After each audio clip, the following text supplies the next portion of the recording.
This morning's reading is taken from the book of Genesis, chapter 12, verses 1 to 8.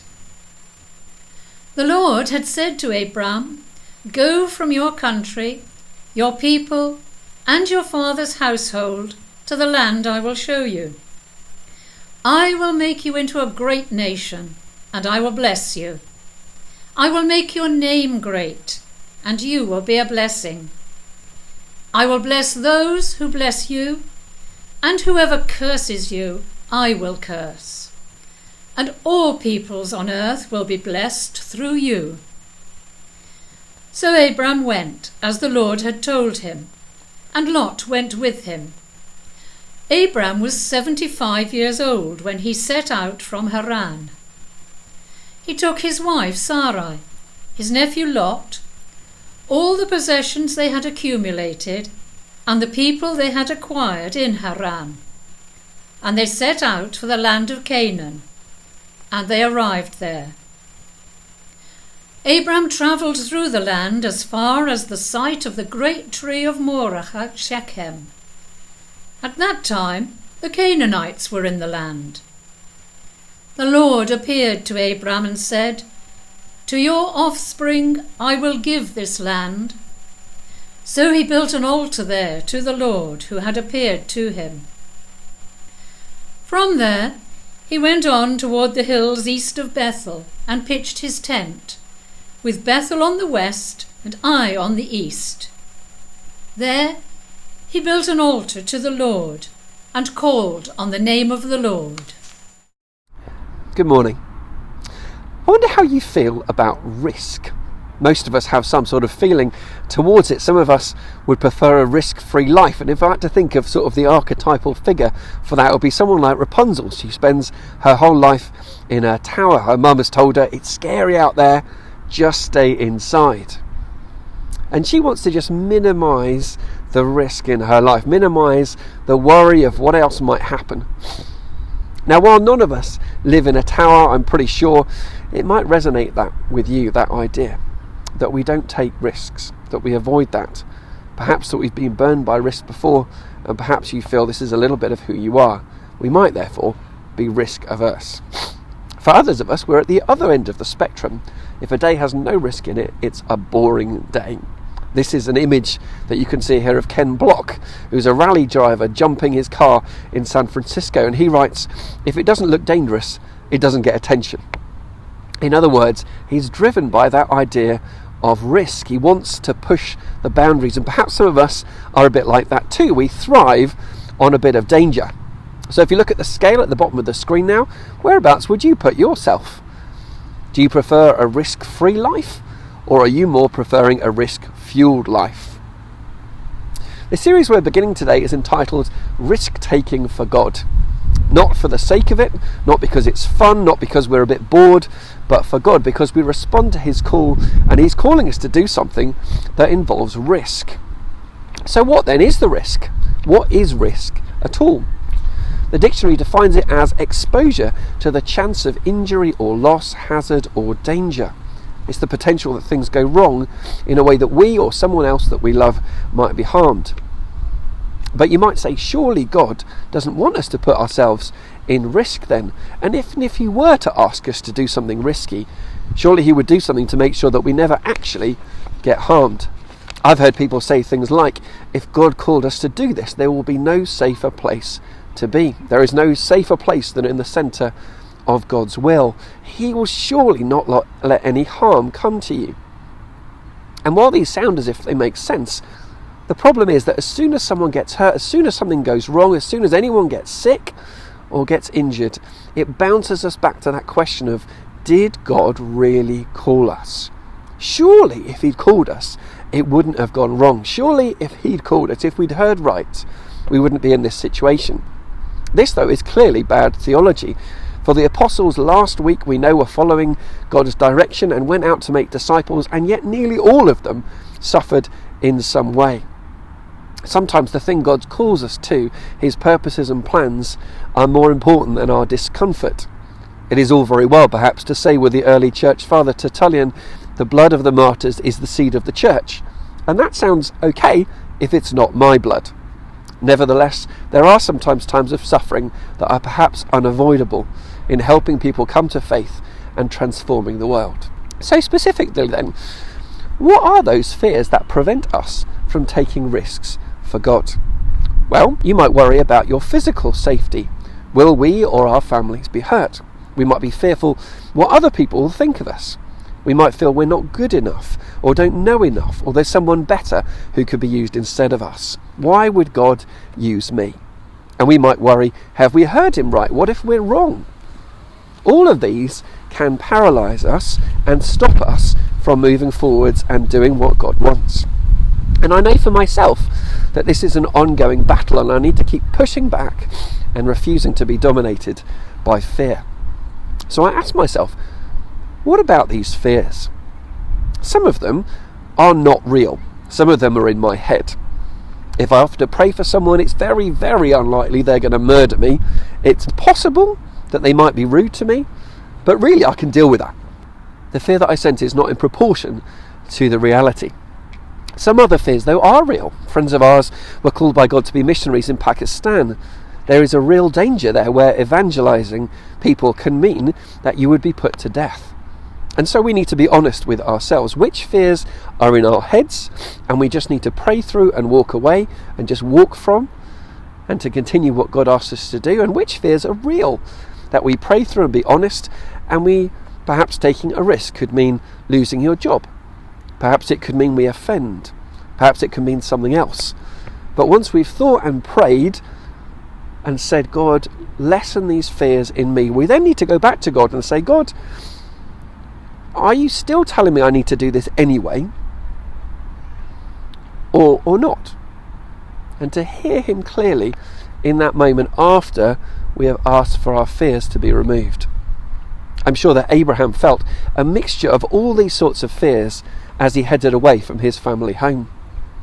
Just to go through what he was facing, verse 1, he is to go from his country, the place where he's comfortable, the place where he knows the language and the customs, where he knows how things work.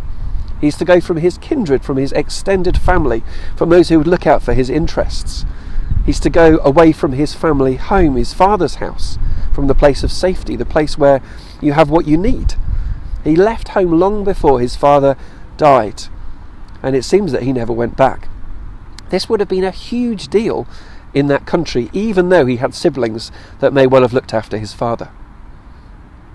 God also doesn't say, interestingly, where Abram will be led to. Well, why does he not do that? Perhaps Abram would not have known the land, but that seems really unlikely. He would have known the land of Canaan. Perhaps it was because Abraham had enough faith to leave, but not enough faith to believe that God would give him the land of Canaan and clear out the people who were in it. And sometimes that's true for us too. God wants to prod us and get us moving. But perhaps he doesn't tell us the whole story because we haven't got the faith to hear it, or perhaps because he needs to do more with us until we're ready to walk into that future. But Abraham nevertheless goes as God had told him. He takes his wife and his family. So Abraham goes where the Lord leads him, and they go to the oak of Moreh. Moreh means teacher. It may well have been somewhere that people went to listen to oracles, to receive instructions, and there God meets Abraham in the promised land. He'd walked far enough to go into the land that he would receive. This is the land that he is to be given, but it is occupied at the moment. But he gets to build an altar. He gets to pray. He gets to experience some of that as a foretaste. He's not yet going to receive the whole lot. Perhaps God has promised you something and you have a foretaste, that you get to have some experience of it, although it's not been completely fulfilled yet. You've gone and prayed for a place or a house or somewhere to live. You've gone and had an experience of perhaps a little bit of doing the sort of job that you really want to do. But the whole thing hasn't happened yet. Hang on to those moments. Hang on to the promises and pray for them. Abraham goes on to camp then for a longer period. He walks on knowing that the land is currently occupied, and he ends up in Bethel, outside of the promised land. He walks right out the other side into Bethel. The rest of the promise was not fulfilled yet. He'd risked a lot. He'd left much. He'd journeyed. The risk he'd taken initially taken in leaving was confirmed by the further experience of God that he had at Morrow, but now he found himself living in that weird place between knowing the call of God but not yet having received the completion. He was hanging on to the promise of God. He had and would suffer, but he was hanging on, having stepped out and taken the risk he was ready to see God fulfill. His life, however, was part of something so much bigger. God had, if you like, taken the Rapunzel out of him. God had stretched him. We often hear people talk about comfort zones, and the thing I think that's always left out is that a comfort zone stretches. The more you step out of it, the bigger it gets, until more and more you find God can use you in different ways that before would have frightened the life out of you. God was then able to use him in more ways. He had stretched him into a new shape, and something wider and broader could now be accomplished through him.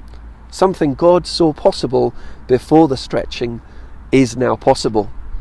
And so God is able to tell him, this is the next part in your story, because he's now ready to hear it. Interestingly, his name is a play on word in the Hebrew in which the accounts were written. His name is a play on word with the word blessing or bless. And so he himself is blessed by God. You're going to have a great nation. You're going to have a land and descendants. But God also says he will be a blessing to others. And as these other nations recognize Abraham, as they see the good in him and as they bless him, so God will bless them too. But all of this is through risk. And so to help us think through what this looks like, we're now going to have a little conversation with the Lewis family and with Chris to help us to get an understanding what it might look like to be called to take a really big risk and a really big move for God.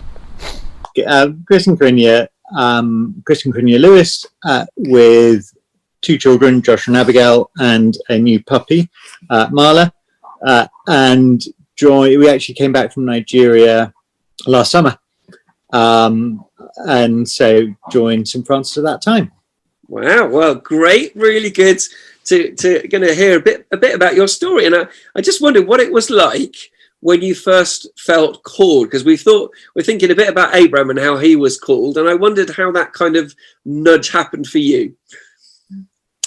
I think the first time, so we've been abroad on two different occasions, and the first time was South Sudan, and interesting, that was something that was on to serve abroad was something that I think both Chris and I had as a passion and kind of a calling from quite a young age. So we met at medical school and both trained as doctors, but with the view to doing something with that.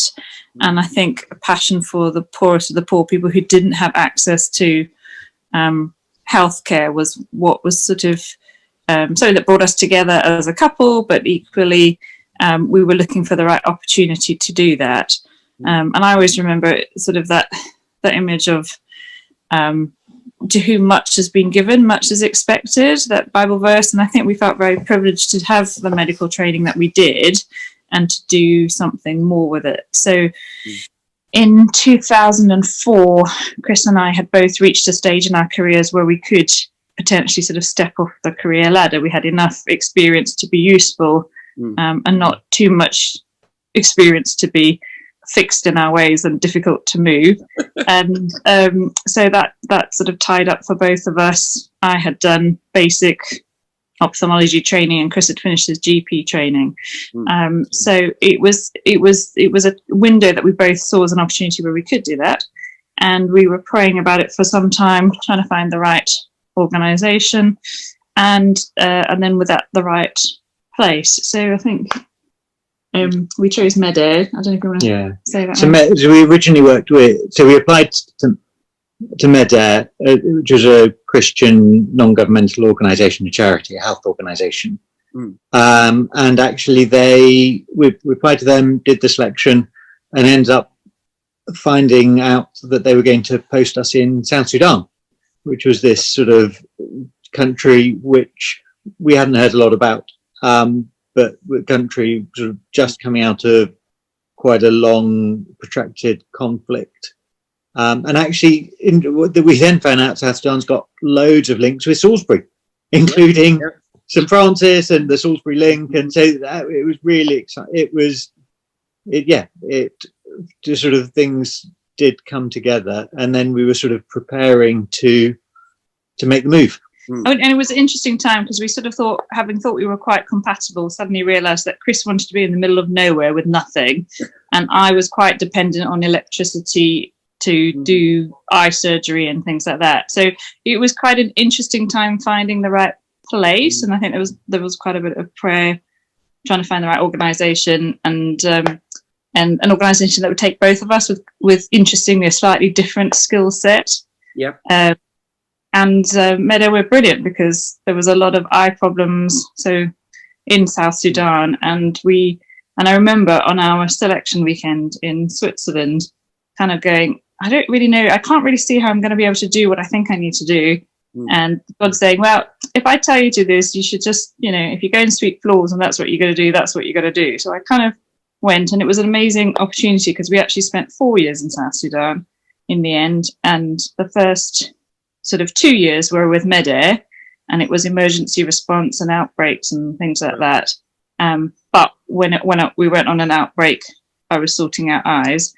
And then after that, there was an opportunity for me to work with CBM, which used to be Christoffel Blinden Mission, and they needed an eye surgeon to set up the eye hospital, which there wasn't any other facilities in the country. So in the end, I ended up doing the right thing for me the second 2 years. And actually, God was really good in that because it was that weird thing of not really working out how it was going to work for both of us. And yet there was a sort of a time and a season for both of those things. Yeah. I know you're both people who just don't mind risk and adventure and so on. Or how did you process some of that? I think I am generally risk averse. Which is unusual for a humanitarian response person who needs to go into earthquakes and things. So my career is now international public health, and my specialty is humanitarian crises and fragile and conflict-affected countries. Yeah, and I've been risk averse since I was little, which I don't know. I possibly half a little bit crazy, and half maybe what keeps me alive. We went with the best organisation that had the best security. So there were things in place, shall we say, that we knew we needed to have.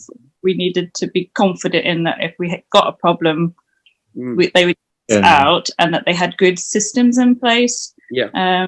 And MEDA certainly, being a Swiss organisation, was very thorough from that side of things. So it's an interesting question about risk, and actually, we're not that risky people. We're not that risky people, but in South Sudan, we've ended up in South Sudan and Nigeria, which potentially not the safest countries in the world. In South Sudan, we were living in this small village in the middle of a conflict with sort of occasional bullets flying about. And so it is But whenever we had funny time, whenever we had difficult times, there's definitely a sense of God's presence. So I had one occasion where I needed to drop someone home, and I just had this really soft voice that said to me, "Don't worry, you're going to get shot at on the way home." And I was kind of like, that sort of, I'm just going to ignore that. But I had a sort of uneasy sense of this. So at the end of dinner, there were two friends, and one said, "Shall I come with you?" And I said, "Yeah, that'd be really nice if you could come with me." So we took the other lady back to her compound, and then on the way back, I thought, I won't go the way I came, because that'll be one way of avoiding getting shot at. So I went a different way, but someone did jump into the road and try and shoot at us, but he was bowled over, and as if he'd seen a bright light. And I'm pretty sure I had angels in my car, because I didn't do the normal thing where you're supposed to stop and for that person. I just put my foot down, and we didn't really know what happened, but just kind of got home, got saved, and were absolutely fine. And obviously the next day we heard that actually there had been quite a lot of attacks in the area that we had driven through, and I just had a real sense that I knew it was going to happen. God gave me the peace and the calm and told me what to do at the right time and the right sense. And I've never been traumatized by that experience because I knew it was going to happen. And, you know, God said it was going to be fine. And it was fine. But, you know, just a real sense that there were angels on the top of the car. So there were quite a few times like that where you're kind of doing things, but not in your own strength, I think.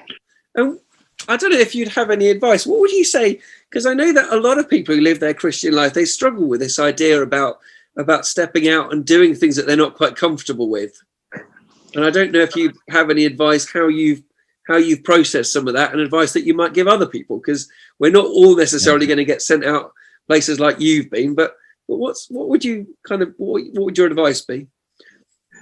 I think the number one thing I really struck after being overseas for two different occasions, and also sort of now my work's overseas, actually there's something about serving our neighbour. And after spending all this time overseas, actually for most of us, and actually for us now, our neighbour is our neighbour in Salisbury, and actually there isn't a need.